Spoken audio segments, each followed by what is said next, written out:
बिस्मिल्लाहिर्रहमानिर्रहीम। अस्सलाम वालेकुम। कैसे हैं आप सब लोग।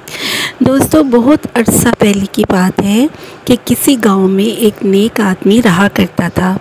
कुछ अरसा बीमार रहा और फिर इंतकाल कर गया। उसके दो बेटे थे। बाप की मौत के बाद जायदाद का बंटवारा हुआ। हर चीज़ दोनों बेटों में बराबर तकसीम होना थी, मगर दोनों बेटों में इत्तेफाक नहीं था।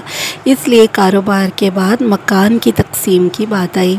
एक बेटा चाहता था कि मकान फ़रोख्त कर दिया जाए, जबकि दूसरा बेटा मकान फ़रोख्त करने के हक़ में नहीं था। जब किसी भी बात पर दोनों का इत्तेफाक ना हो सका तो फिर दोनों झगड़ने लगे और नौबत हाथापाई तक आ गई। जिस घर में इन दोनों का बचपन और जवानी का बहुत बड़ा अरसा गुजरा था, उसी घर के सहन में खड़े होकर ये लड़ रहे थे। इस घर की ईंटें घर के बेटों को नफ़रत की आग में जलता हुआ देख रही थीं। इनमें से एक ईंट ने इन्हें मुखातिब किया और कहा, ए लड़कों, मेरी खातिर लड़ते हो? जानते भी हो मैं कौन हूँ? दोस्तों, ईंट को मुखातिब देखकर दोनों बेटे एक दूसरे का गिरेबान छोड़कर पीछे हट गए। ईंट बोली, मुझे देखो, मैं सदियों पहले की एक बहुत बड़ी सल्तनत का बादशाह थी। तवील उम्र पाई और भूल गई कि मौत बरहक है। एक दिन अजल का फरिश्ता आया और जिस सल्तनत पर मैं हुक्मरान थी, वहाँ की मिट्टी ही मेरी कब्र बन गई। यानी मैं उसी सल्तनत की मिट्टी में दफना दी गई।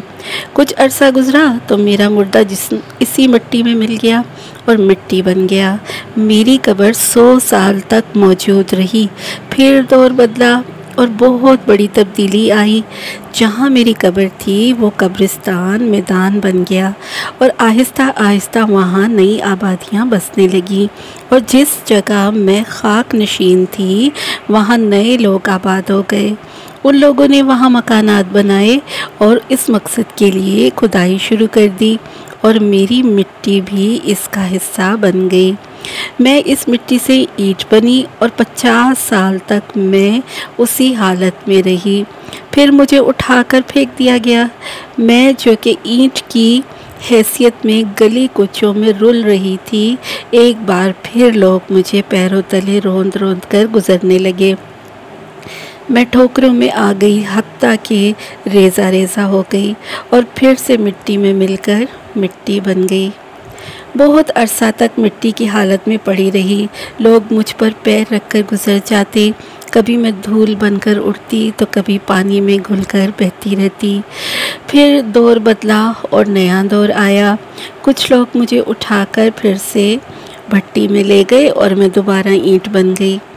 कहाँ मैं एक जीता जागता हुकूमत करता बादशाह थी, जिसके एक हुक्म पर लोग भागे चले आते थे, जिसकी इजाज़त के बग़ैर महल में परिंदा पर तक नहीं मार सकता था। ज़माना उसके आगे सर झुकाए आदाब बजा लाता था। और कहाँ आज मैं पैरों में रुलती मिट्टी बन गई हूँ, बिखरी फिर रही हूँ और अब एक ईंट का हिस्सा बन गई हूँ।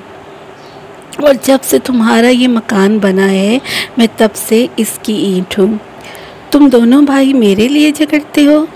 इस मकान को हासिल करने के लिए दस्तों गिरेबान हो।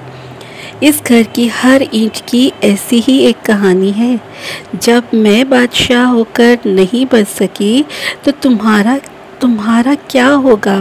तुम्हारी औकात क्या है? याद रखो, तुम्हारा भी यही हाल होने वाला है। कब्र में जाना है और फिर एक दिन मिट्टी में मिल जाना है। तुम्हारा जिस्म मिट्टी का ढेर बनकर रह जाएगा और आइंदा आने वाली नस्लें और इंसान तुम्हें अपने पैरों में रोन देंगे। इस जायदाद के लिए झगड़ते हो? ये सिर्फ दुनियादारी है। वक्त ख़त्म, दुनिया तुम्हारे लिए ख़त्म। जब सबका यही अंजाम होना है तो संभल जाओ। मेरी कहानी से सबक हासिल करो। दोस्तों, ईंट की इस कहानी से आपने क्या सीखा, ज़रूर बताइएगा। क्या आपको लगता है कि हम हमेशा इस फ़ानी दुनिया में ज़िंदा रहेंगे? क्या कभी देखा है कि कोई हमेशा ज़िंदा रहा हो? क्या कभी देखा है कि कोई शय जो कि इस रंगों की दुनिया में मौजूद है और वो हमेशा मौजूद रहे। 50 साल, 100 साल, 1000 साल और कितने साल, एक ना एक दिन मिट्टी की दुनिया में मौजूद हर शय मिट्टी बन जाएगी और उसकी जगह अल्लाह ताला किसी और को ले आएगा। यही हमेशा से होता आ रहा है और यही हमेशा होता रहेगा जब तक मेरा रब चाहेगा। लिहाजा अगर कोई झगड़ा आपस का ऐसा है जो कि दुनियादारी से मुताल्लिक है तो इसके लिए कभी अपनी आखिरत ख़राब ना करें, कभी किसी का हक़ ना मारें। यहाँ की सब बातें यहाँ ही रह जाएंगी। ईद की ये कहानी आपको सुनाने का मकसद भी यही है कि अपने दिल को बड़ा करें और दुनिया के पीछे लगकर आखिरत को ख़राब करने की कोई ज़रूरत नहीं। मुझे इजाज़त दीजिए इस दुआ के साथ कि अल्लाह ताला हमारे दिल के तारों को अपने दिल से जोड़े रखे और हम सबको अपना बनाए रखे। अपना बहुत सा ख्याल रखिएगा। अल्लाह हाफ़िज़। Thank you.